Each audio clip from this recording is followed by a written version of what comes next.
Welcome back to the Red Dice Diaries RPG podcast with John and Hannah. Hi. And today, in this Wednesday Wisdom episode, we're going to be talking about taverns, that most oft used realm of the PC party, how they can be used in your games and how you can get the most out of them.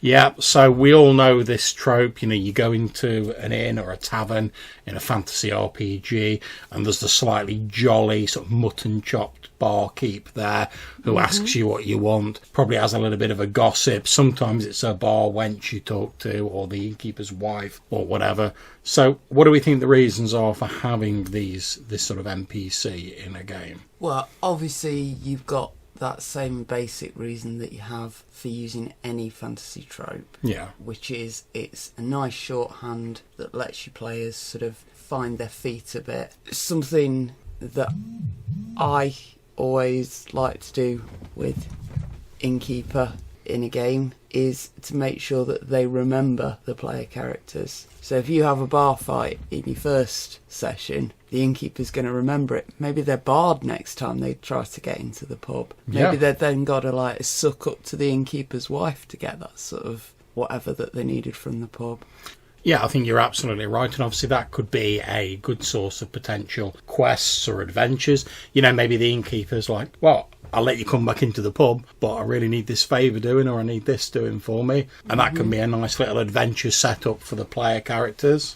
I think, personally, don't get me wrong, I think the innkeeper's sort of bar wench style NPC is so hard baked into fantasy now. You can't really have a fantasy game without having some sort of innkeeper in it. Because let's face it, player characters go to a new place, they want to get some rooms, they hit up a tavern, they expect go to a fantasy town and not go to a tavern. Yeah, exactly. Yeah, you expect it. It's part of the whole idea of being a fantasy game. It doesn't feel right without it. I mean, it's even the first thing you see in the Harry Potter books in Diagon Alley, the Leaky Cauldron. True. Now, obviously that can take a number of different forms, but I think the danger of this sort of character is quite often they can seem a little bit two-dimensional. So you go into a tavern and when you first go in, the barkeep's there and he's like, oh, welcome to the tavern, and he's having a bit of a chat. That's grand. But if the next time you go to the tavern, and this might be in-game sort of 4 or 5 months down the line or whatever, and it's the same barkeep, just exactly the same. It was like, oh, welcome to the tavern, and da-da-da-da. And it doesn't feel like any time's passed. It's like... It feels almost like he's been sort of put on standby mode until the player characters come back. Now, you might get away with this if it's a tavern that the players only frequent occasionally, but if it's one where they've got rooms and they're staying and they're there on a regular basis, you're going to start noticing that it's always the same chat from the innkeeper. It's always exactly the same person. The more and more you're there, basically, the more you're exposed to it, the more noticeable a lack of sort of depth becomes with that sort of trope. Very much. And something that you can do with these sorts of characters, because usually players will go to the tavern first of all to get information on the town in the early part of the campaign. Well, yeah, it's like a rumour mill, isn't it? It's like a font of knowledge because there's always people in there. Absolutely.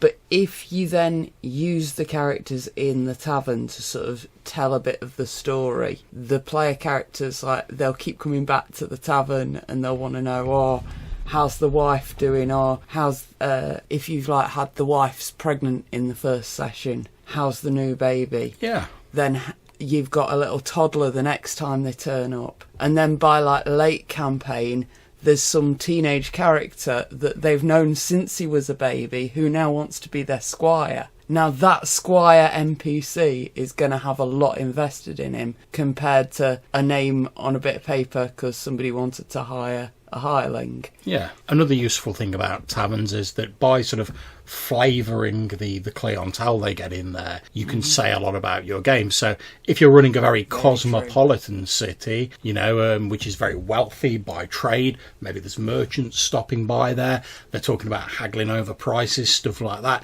If it's a grotty old sailors pub down by the docks, it's mostly fishermen and pirates and people coming in like that. So by how you describe the sort of regulars in the tavern, you can sort of, like you say, you can drop these hints in about your setting, and you can say a lot more about it rather than just telling the players about it. Maybe it's full of like rowdy villagers who all stop and stare at you as you walk in. Yeah, exactly. I mean, let's face it, who hasn't been on that sort of stereotype when you go to like a strange town or a city or whatever, or you're in the middle of the countryside and you walk into like a local place for local people and the music immediately stops, they all turn around and stare at you, and it can be quite an uneasy feeling. So you could use that if you wanted to emphasize a feeling of unease, or maybe you're going into a horror scenario or something like that.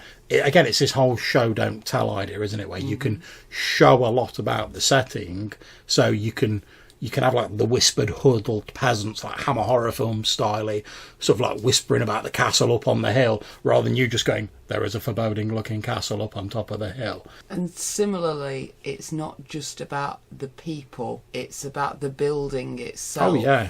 I mean, are you getting served in like golden goblets, or are you getting served in like wooden tankards? Are you getting fine wine? Are you getting like local ale? Are you getting the local moonshine that's a lot stronger than the ale because everybody's impressed with you and they want to give you a nice drink? Yeah. And pubs, obviously in Britain, are like some of the most historic buildings. Every pub's got like some like a story ghost story of or something something. or other. Yeah. And a lot of the really old pubs have some like really like interesting stories, interesting architectural features as well. Yeah. Like the Abbey in Burton with the cellars underneath. Yeah. Or the Star and Garter used to have the upstairs rooms that were part of when it was part of the brewery. Yeah.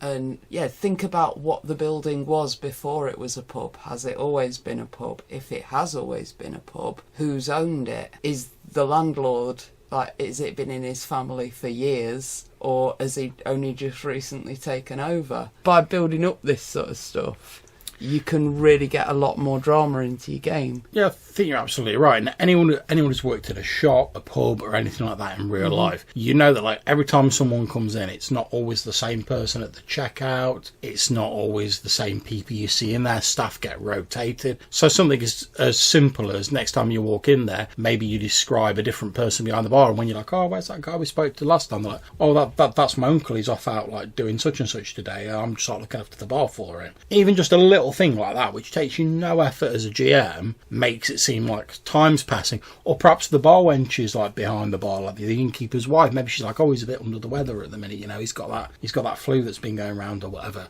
And just simple things like that, which take you no real effort, make it seem as though there's stuff going on at that tavern when the players aren't there, and that it doesn't all just get sort of like put into suspended animation until they come around again, and the guy, like the innkeeper, jumps out of his block of carbonite and is like, oh, welcome to the tavern. Well, exactly. It's also a good place to, because a lot of games they use like rumour tables and stuff like that for adventures. It's a great place to have those where it seems like reasonable you would have rumours that you'd overhear, rather than just saying, oh, I'll make a roll on this table. Oh, somewhere you've heard this. Because sometimes that can seem a bit sort of like, oh yeah, well, how did I hear it? Whereas if you say, oh, you overheard some people like at a table talking about it, there's always chat going on in taverns, so it's a nice way of getting that in, but having it seem reasonable in character. So obviously you're using your tavern quite often, or we're talking about using a tavern as being like a home base for your players almost. Yeah, potentially. When they go to a particular city, you're assuming that they're checking in this tavern. And that can be a good thing and a bad thing, because obviously it's like, it is this sort of home base that your players are going to keep going back to. Yeah. And it also means that trouble might follow them there, and that sometimes something completely unaffected by the player characters up to that point might mean that their locals got closed down, and there's another like adventure seed for you. Yeah, I mean, potentially you can use it to bring in other NPCs. I mean, what if you find out that the tavern keeper, maybe he's getting like the squeeze put on him by like a thieves guild or some like mafia style organisation, and he's decided to make a stand about it. He's not going to pay this money anymore, and he's obviously like, again looking for some help with that. Maybe if your characters get on with him, there's another adventure you can get involved in. Or even if you turn up afterwards and like he's gone missing and the tavern's shut down, or maybe he shut it down because like his wife's gone missing, and you find out that like these people are holding his wife or his son or whatever, or his daughter or whatever, hostage, to try and force his compliance. It's all good stuff that player characters can get involved in. And if you've been around in the tavern for a while and you've portrayed these NPCs as sort of fairly genial and, they've got on with the player characters, it's got more sort of emotional resonance behind it rather than just some random person being like, I would like to hire you for this job. Exactly. I'd like to come back to a point you mentioned earlier. We were talking about like local brews and stuff like that. One of my favourite bits of the first season of our Middlelands game we did, which was when they were exploring the Dolmen Wood, is in one of the Wormskin zines by Necrotic Gnome. They've got like a list of like random sort of ales available in this particular town. Brilliant. And it's really cool because you can sort of, again, it's all about getting the flavour of your setting over to your players without just telling them. And obviously Dolmen Wood, it's like a sort of fantasy, like fairy tale, sort of crazy, like wacky sort of forest setting. And all of these ales, they all have slightly sort of, not really sort of massive game effects, but they all have like slightly odd effects. Like there's one which is like a sort of like liquid Viagra that makes you feel like amorous. And there's like, there's one which makes you like laugh a lot and you find like everything funny. And just like little weird stuff like that, which wouldn't be appropriate in every game, but for this sort of slightly off-kilter sort of fairy tale fantasy, it seems very appropriate. Well, just on the same note, just by saying, oh yeah, the landlord hands you a frothing tankard of light hoppy ale compared to the landlord hands you a dirty metal tankard of bitter stout. That's two completely different landlords. And it is just from the beer they handed you. And the thing is, if you think about it a little bit more, if they've got beer in a place, it tells you that either they've got the crops to create the beer within easy reach, or there's some sort of trade connections elsewhere where they're getting the beer in. So straight away, that sort of adds a bit of an extra layer to your world. And all you've really got to decide is like, are there farms nearby to like grow the crop? Or is there like a wagon train that comes in like every month or whatever that brings the beer in? So again, it's a lot of, you're getting a lot out for putting fairly little work in, to be perfectly honest. Absolutely. And also, we're always looking for ways to like get new sort of low level groups of adventurers involved in adventures that aren't the standard, oh, there's rats in the cellar sort of trope. And maybe there's a problem with the trade routes, and like the innkeeper's like, oh, there's been no delivery of beer for it's 2 weeks overdue. Oh, what am I going to do? My customers are starting to complain. I'm losing money. Or maybe he's like, oh, one of the farmers is having trouble. Some like bandits keep coming by, like burning their crops or whatever. And again, straight away, it's an adventure which is appropriate for a low level group, but it's one that you can also be a bit invested in, because rather than the benefits just being, here is some gold, and you might get some gold out of it if you're getting paid for it. Obviously, the benefits will be that your tavern, your home base, keeps prospering, and maybe the innkeeper says like, or maybe your rewards, like the innkeeper goes, oh, I'll tell you what, if you help us out with it, I'll knock the next 3 weeks rent on the head or whatever. So again, it's more interesting than just the standard like, I have been hired to go and kill some rats in someone's cellar. And I think if you put a little bit of effort and a little bit of thought into thinking about your tavern, you can get a hell of a lot out of it, other than it just being like, here's a place to have a barroom brawl. Yeah. Don't get me wrong, I'm not against barroom brawls in games. And it's one of the few places as well, when you like right at the start of the campaign, that it is really worth investing the time in just putting in just a few little details. We don't need 400 years of history on the tavern. Yeah. But it's nice to have a couple of bullet points saying that the tavern's 200 years old, that the innkeeper moved in last year after he retired from the war. Yeah, and I mean, another thing that's great, absolutely right, Sweet, another thing that's great about taverns is, we're saying here you get a lot out of them for putting like just a little bit of effort in. But if you're a time sort of poor GM, there are so many like tavern generators for like RP, for your standard sort of D&D RPG. I think I've got at least half a dozen books that have like generators in for that. for that matter, there's so many real pubs that you can literally just go and look at their website and write down their history and change the names of the groups of people to elf and dwarf, and you've got an amazing fantasy tavern. I know there's at least a couple of generators online, and I'll try and find some links to put in the description of this show, where you can literally go online, like choose a couple of little things, click a button, and it will give you the name of the tavern, the name of a few of the regulars, the landlord, the landlady, what they've got on their menu, what drinks they have, what the prices of all that stuff is. Obviously, normally for like D&D sort of coin standards.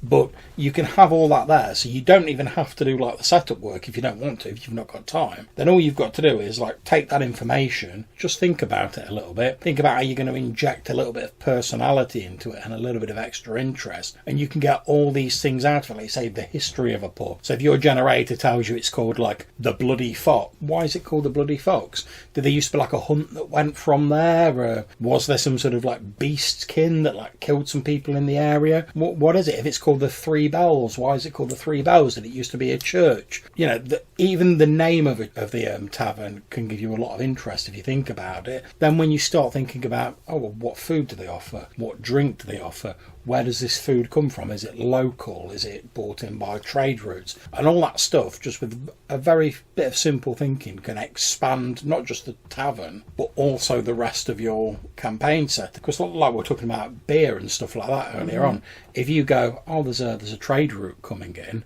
and you think, all right, well, how often does that trade route come in? Well, where's it coming from? Who's bringing it? Is it coming on a cart, a wagon train? Is it well protected? And instantly, without doing a lot of effort, you're expanding the whole rest of your campaign world, all from starting off with a humble tavern. So that's it for this episode, when we've been talking about how you can get the most out of taverns in your RPG session. We hope you've enjoyed it and you've got something out of it. If you want to get in touch with us, you can send us a voicemail message on SpeakPipe. The address is in the show notes. Or you can leave us an email. The address is rddrpgpodcast@gmail.com. Until we see you next time, take care, stay safe, and keep gaming. Bye.